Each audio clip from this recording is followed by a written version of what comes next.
Hi friends, welcome on Yourpedia, and Yourpedia is a dedicated platform where you can prepare for any kind of ITI related exams.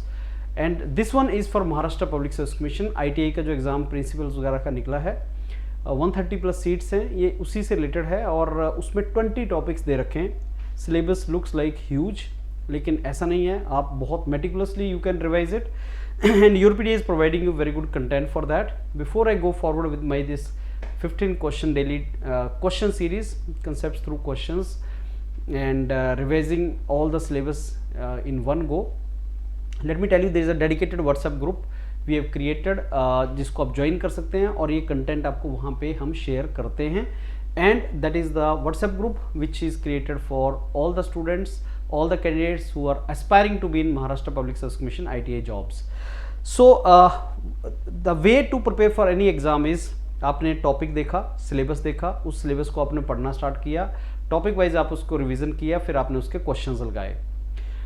जितने भी objective type multiple choice questions type के exams हैं, उनमें the common mistake students do is that they first think that they are to complete the syllabus, सारा syllabus complete करना है, उसके बाद क्वेश्चंस लगाने हैं.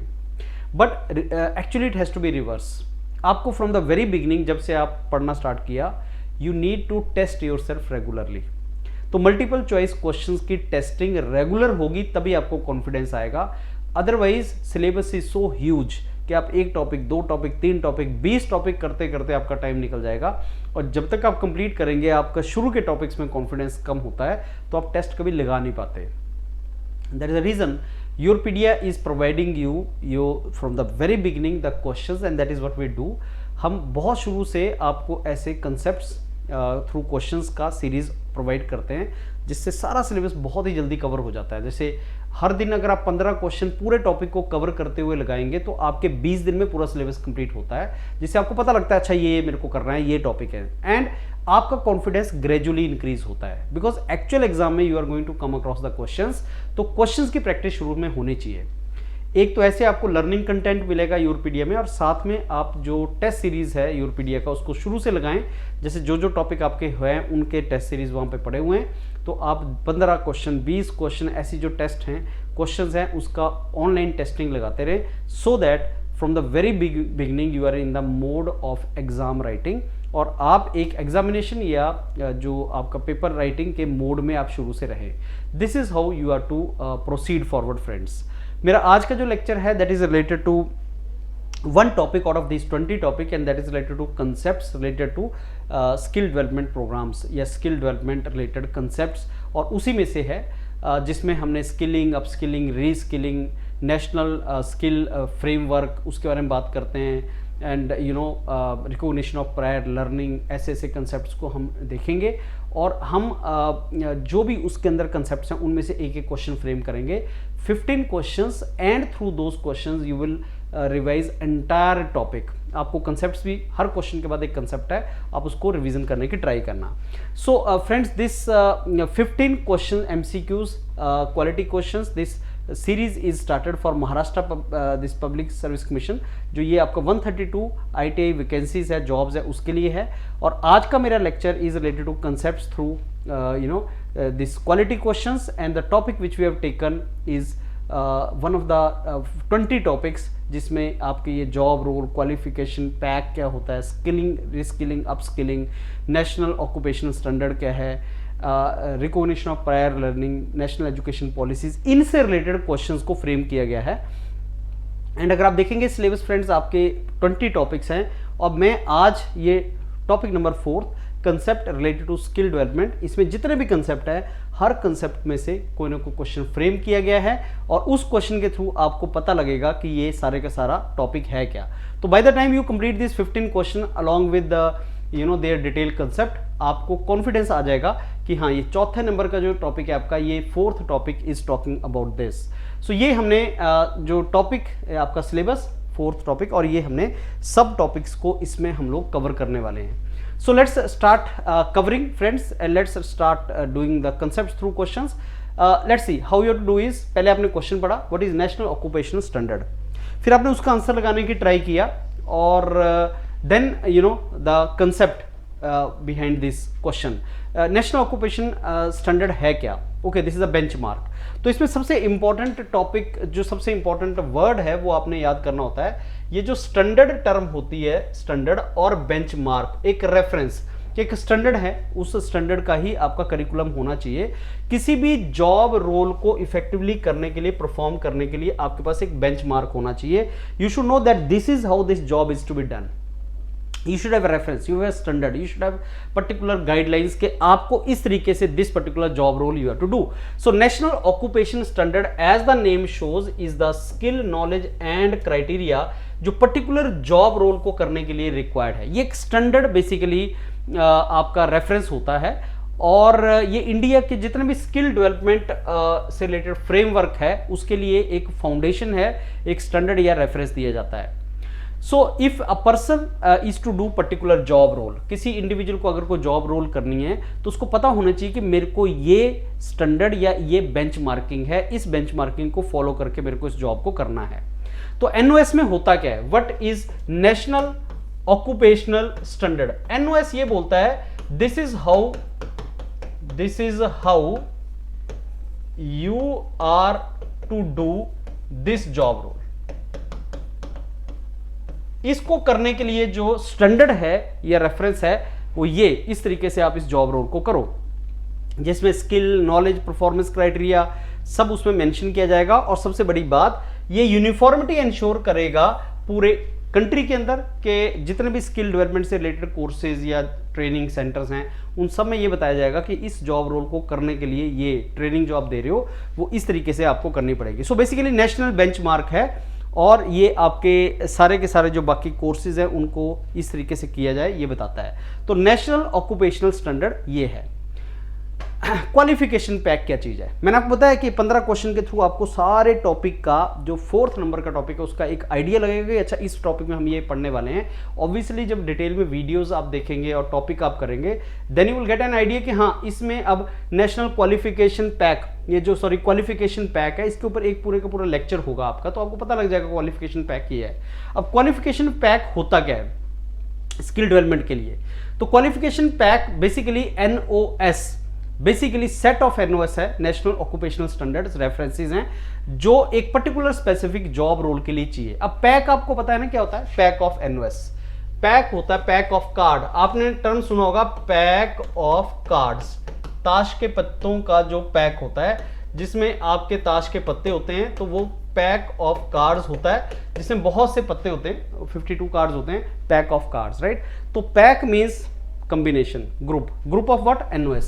So pack of NOS का पैक होता है ये, consist of NOS that collectively defines जो भी स्किल और नॉलेज मेरे को चाहिए किसी जॉब रोल को करने के लिए। NOS क्या होता है मैंने आपको बताया, उनका पैक बना दिया तो क्वालिफिकेशन पैक बन जाएगा। और ये basically national skill qualification framework NSQF के बारे में हम पढ़ेंगे। नेशनल स्किल क्वालिफिकेशन फ्रेमवर्क की स्किल है आपके अंदर के नहीं है, उसका एक फ्रेमवर्क है, वो फ्रेमवर्क बताता है कि आप वो स्किल्ड हैं उस लेवल के स्किल्ड नहीं है। तो NSQF के लिए बेसिकली एक की एलिमेंट है क्वालिफिकेशन पैक, कि इंडिविजुअल एक पर्टिकुलर काम को किस स्टैंडर्ड से कर रहा है वो NOS है। मल्टीपल NOS को जोड़ दिया जाए क्वालिफिकेशन पैक बन गया। वो qualification pack is required in NSQF, that is how these are linked. तो अब आपको टर्म्स थोड़ा सा आइडिया लगना स्टार्ट होगा।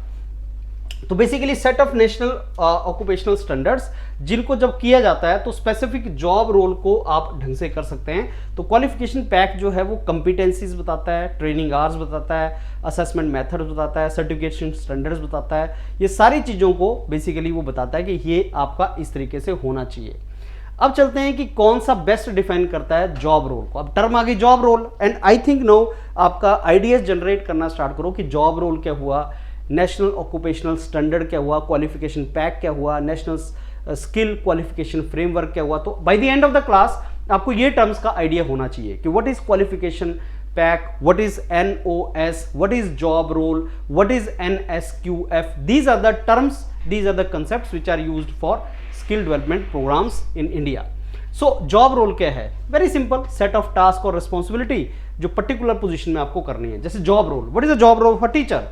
he is to see the syllabus, he is to see the topic, he is to make that topic clear to the students, he is to provide the really good content, learning content to the students, he is to increase the motivation level of the students for particular topic. That is a job role of a teacher.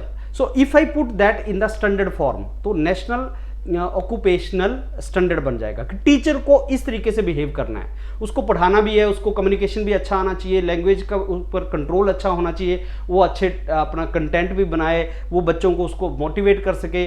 That is the NOS for my job role as a teacher.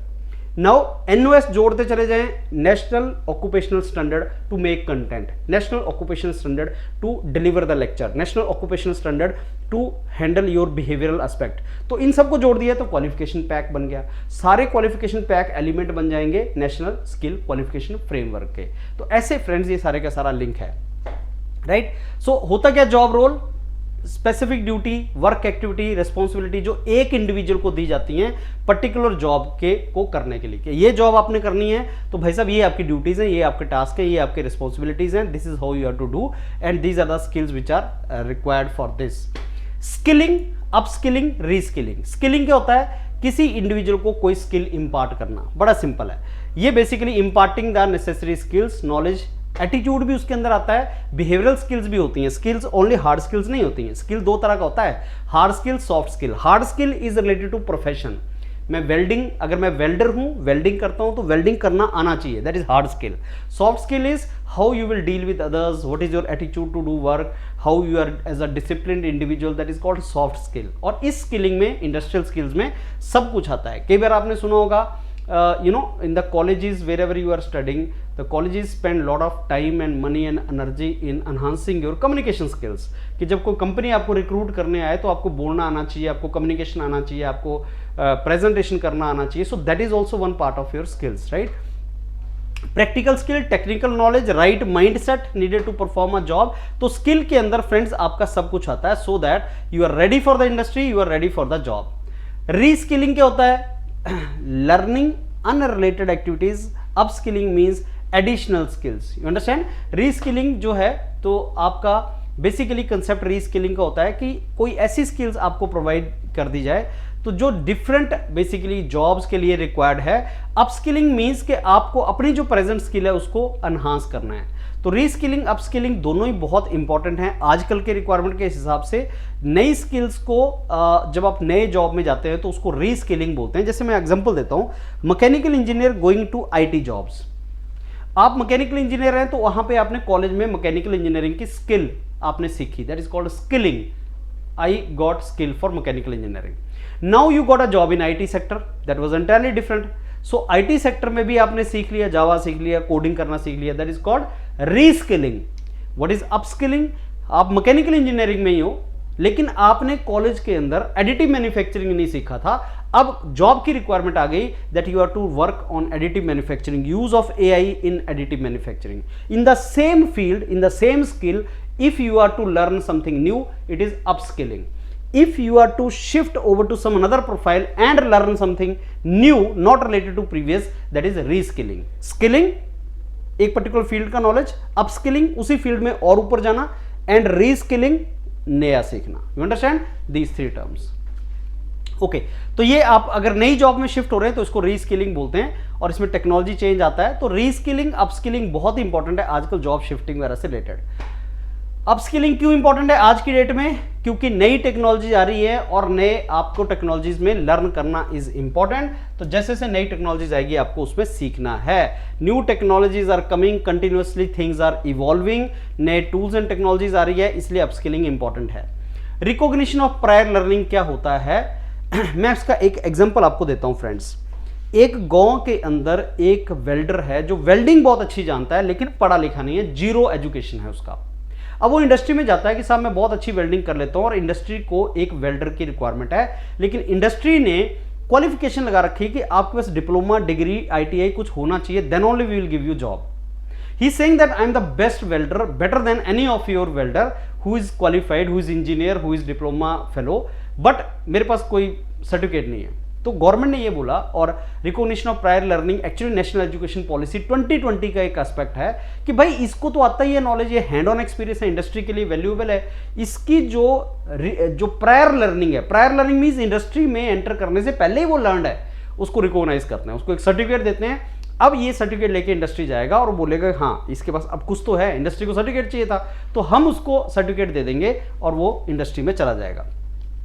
Certify the existing skill gain through experience, आपको experience आपके father ने सिखाया या आपका generation से वो learning चल रहा है, सो दैट फॉर्मल रिकॉग्निशन आपके पास नहीं थी, तो नेशनल स्किल क्वालिफिकेशन फ्रेमवर्क ने अब आपको फॉर्मल रिकॉग्नाइज कर दिया आपकी ऑलरेडी लर्नड स्किल। आप कॉलेज में जाते हो, आप सर्टिफिकेट लेते हो, स्किल नहीं होता, इसके पास स्किल है, सर्टिफिकेट नहीं है।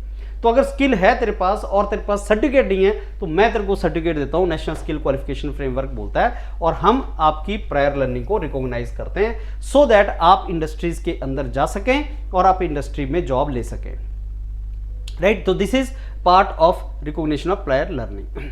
नेशनल स्किल क्वालिफिकेशन फ्रेमवर्क ये है क्या? ये बेसिकली क्या करता है, स्टैंडर्डाइज करता है क्वालिफिकेशन को नॉलेज और स्किल के बेस पे नेशनली, कि आपको ये नॉलेज है, ये स्किल है। Qualification framework, national skill qualification, देखो मैंने पीएचडी किया है लेकिन वो एकेडमिक क्वालिफिकेशन है, स्किल क्वालिफिकेशन नहीं है। स्किल क्वालिफिकेशन तब हो अगर मैं कोई चीज को डिस्प्ले करूं कि यार ये इस लेवल का टीचर है, अगर लेवल फिक्स कर देंगे ये जो टीचर है ये इस लेवल का, इसको ये भी आता है, इसको ये भी आता है, ये कंटेंट भी बना सकता है, ये बच्चों को मोटिवेट भी कर सकता है, ये पढ़ा भी सकता है, ये 4 लैंग्वेज में लेक्चर डिलीवर कर सकता है, तो मेरी स्किल एज अ टीचर अगर क्वांटिफाई हो जाए और मेरे को एक वो मिल जाए, लेवल मिल जाए कि ये 10 लेवल का टीचर है, 9 लेवल का टीचर है, तो नेशनल स्किल क्वालिफिकेशन फ्रेमवर्क वही करता है। तो बेसिकली आपकी जो क्वालिफिकेशन है आपके नॉलेज और स्किल के बेस पे, आपके डिग्री के बेस पे नहीं है, एकेडमिक्स के बेस पे नहीं, यहां लिखा हुआ नॉलेज एंड स्किल। डिग्री होना और नॉलेज होने में बहुत फर्क है। डिग्री में भी आपके पास 9 CGPA है लेकिन नॉलेज कुछ भी नहीं है, या आपके पास डिग्री में नॉलेज भी है लेकिन आपके पास स्किल नहीं है, आप कुछ कर नहीं सकते। आप मैकेनिकल इंजीनियर हो, टॉपर हो कॉलेज के, लेकिन आपको वेल्डिंग जरा नहीं आती है, या आप जो स्किल है वो नहीं जानते जो भी आपको करना है। तो ये स्किल के बेस पे आपका बेसिकली सारे के सारा competency based level for skill and qualification uniform standard करना है with the education and employment sector, की जो एम्प्लॉयमेंट सेक्टर है, इंडस्ट्री है, उसको आपके सर्टिफिकेट से कोई लेना देना नहीं है। तो NSQF क्या करता है, आपका कंपिटेंसी बेस्ड आपके जो लेवल है वो फिक्स करता है। National skill qualification framework gives you level on the basis of your competency, degrees नहीं, competency and the skill required for particular industry और द जॉब और एम्प्लॉयमेंट मार्केट। सो आपको एक कंपिटेंसी बेस्ड सिस्टम है जो आपकी सारी क्वालिफिकेशन को level of knowledge, skill and aptitude के हिसाब से लगा देता है, और स्टैंडर्ड वोकेशनल एकेडमिक लर्निंग हो जाए पूरे कंट्री में, ये उसका पर्पस है। तो नेशनल स्किल क्वालिफिकेशन फ्रेमवर्क ये करता है। नेशनल क्रेडिट फ्रेमवर्क क्या है, ट्रांसफर और एक्यूमुलेट करना क्रेडिट को फ्लेक्सिबल लर्निंग पाथवेज में। नेशनल एजुकेशन पॉलिसी 2020 उसमें नेशनल बैंक ऑफ क्रेडिट की बात की गई है कि आप क्रेडिट कहीं पे भी अर्न करो, किसी कॉलेज में कहीं पे भी अर्न करो, आपका एक बैंक बनेगा और उस बैंक में वो क्रेडिट डिपॉजिट होता चला जाएगा। बाद में आप कहीं पे भी जाओगे तो आप उस बैंक में बता सकते हो कि मेरे पास इतने क्रेडिट है, मैंने यहाँ अर्न किए, मैंने इस जगह अर्न किए, मैंने उस जगह अर्न किए। आपके पूरे जितने भी आपकी लर्निंग है वो एक बैंक में आपका अकाउंट की तरह से आ जाएगा। तो ट्रांसफर एंड जोड़ना क्रेडिट्स को as per your flexible learning, उसको बोलते हैं नेशनल क्रेडिट फ्रेमवर्क। बेसिकली आप अपने जो क्रेडिट है उनको एक्यूमुलेट और ट्रांसफर कर सकते हैं, और आप लाइफ लॉन्ग लर्निंग को इसमें प्रमोट कर सकते हैं। मल्टीपल एंट्री और मल्टीपल एग्जिट, आपने कहीं पढ़ाई स्टार्ट की, फिर आपने छोड़ दिया, दोबारा आपने एंटर कर दिया। अभी क्या होता है, मैंने सपोज पीएचडी में एडमिशन लिया, 2 साल के बाद छोड़ दिया, तो मेरे को पीएचडी नहीं मिली, लेकिन क्या मेरे को कुछ उस कॉलेज से मिला? 2 साल तो मैंने लगाए, मैंने 2 साल लर्न तो किया। Did I get something? No. During PhD I took 5 subjects, each subject was of 3 credit. I learned additive manufacturing, I learned machine learning. So where is that learning? Does it get reflected anywhere? No, it does not get reflected anywhere. So where is that learning actually? So now that learning, even if I did not get degree in PhD, but that learning should go with me in the form of credit, and that credit should get accumulated. तो ये basically जो आपका concept है national credit, ये उसका मतलब यही है क्रेडिट, नेशनल क्रेडिट फ्रेमवर्क का, कि through out the India, through out country, what ever credit when ever you earn, you should, that should be in your account. And multiple entry multiple exit कि अगर मैं आज छोड़ दूं तो कल को दोबारा मैं ज्वाइन कर सकता हूं उस डिग्री को, ये ऑप्शन भी होनी चाहिए। इसको लाइफ लॉन्ग लर्निंग बोलते हैं, right. So this is national credit framework. Now apprenticeship scheme, the apprenticeship scheme होती क्या है, ऑन द जॉब ट्रेनिंग मिलती है आपको।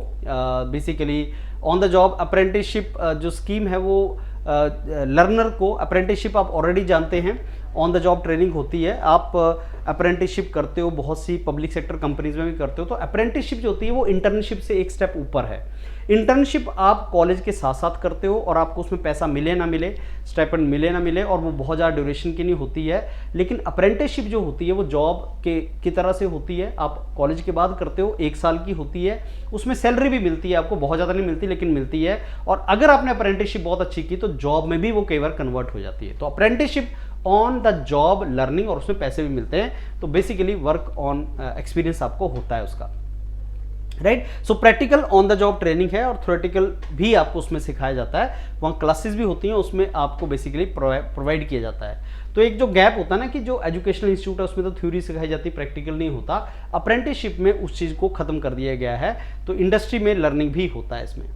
Dual system of training model क्या है, बेसिकली कोलैबोरेशन है इंडस्ट्री और आपका ट्रेनिंग इंस्टीट्यूट्स की। इसको डुअल सिस्टम ऑफ ट्रेनिंग या डुअल सिस्टम ऑफ लर्निंग बोलते हैं, जिसमें हैंड ऑन ट्रेनिंग इंडस्ट्रीज में मिलती है और थ्योरेटिकल लर्निंग आप कॉलेजेस में करते हो। ये कोलैबोरेशन वाला मॉडल है जिसमें आपकी इंडस्ट्रीज के साथ और आईटीआईज का कोलैबोरेशन होता है। इसको डुअल सिस्टम ऑफ ट्रेनिंग बोलते हैं। ऑन द जॉब ट्रेनिंग क्या होती है, स्किल ट्रेनिंग गिवन डायरेक्टली। तो ऑन द जॉब ट्रेनिंग आपकी बेसिकली उसी का एग्जांपल है जो आपका हमने ऊपर डिस्कस किया कि आप डुअल ट्रेनिंग मोड हो जाता है, या आपने अप्रेंटिसशिप देखा, वो ऑन द जॉब ट्रेनिंग का ही एग्जांपल है। आप टास्क करते हो और आप एक एक्सपीरियंस्ड सुपरवाइजर के अंडर काम करते हो और जॉब के ऊपर आपको लर्न करने का अपॉर्चुनिटी मिलता है। National education policy 2020, right. ये आपका जो वोकेशनल एजुकेशन है वो ग्रेड 6 से स्टार्ट होगी और हायर एजुकेशन में चलती चली जाएगी। तो नेशनल एजुकेशन पॉलिसी डिटेल में हमने किया है, बहुत बड़ा डिटेल डॉक्यूमेंट है, इंपॉर्टेंट डॉक्यूमेंट है ये। इसमें यह बताया गया है कि आपकी जो वोकेशनल एजुकेशन है वो ग्रेड 6 में स्टार्ट होगी, इसको याद कर लेना आप। और इसका सारे का सारा मॉडल क्या है नेशनल एजुकेशन पॉलिसी का 2020 का, इसको हम डिटेल में डिस्कस करेंगे, राइट। और इसमें आपका स्कूल करिकुलम के साथ वोकेशनल ट्रेनिंग को इंटीग्रेट कर दिया गया है कि what ever school will teach you, vocational training will be part of that. And ये स्किल बेस्ड लर्निंग को प्रमोट करता है, फ्लेक्सिबिलिटी इन एजुकेशन को प्रमोट करता है और नेशनल स्किल क्वालिफिकेशन फ्रेमवर्क के साथ इसको अलाइन किया गया है। मेन पर्पस क्या है रिकॉग्निशन ऑफ प्रायर लर्निंग का, इसका मेन पर्पस मैंने आपको बता दिया कि आपका informal and non formal learning के साथ आपका जो लर्निंग होती है उसको सर्टिफाई करना, आपकी ऐसी लर्निंग जो आपके पास ऑलरेडी है उसको सर्टिफाई करना, ये उसका मेन पर्पस है, right. And last question is national education policy के साथ क्लास 6 से, I think this gets repeated, तो 6 से आप इस चीज को कर सकते हैं। तो फ्रेंड्स ये लास्ट में मैं आपको टेबल दे रहा हूं, जो भी हमने ऊपर किया वो इन टेबल्स के थ्रू आप बहुत जल्दी से रिवीजन कर सकते हो। एनओएस क्या है, क्वालिफिकेशन पैक क्या है, जॉब रोल क्या है, उसी तरीके से स्किलिंग, रीस्किलिंग, अपस्किलिंग, ये मैंने टेबल के फॉर्म में आपको दे दिया।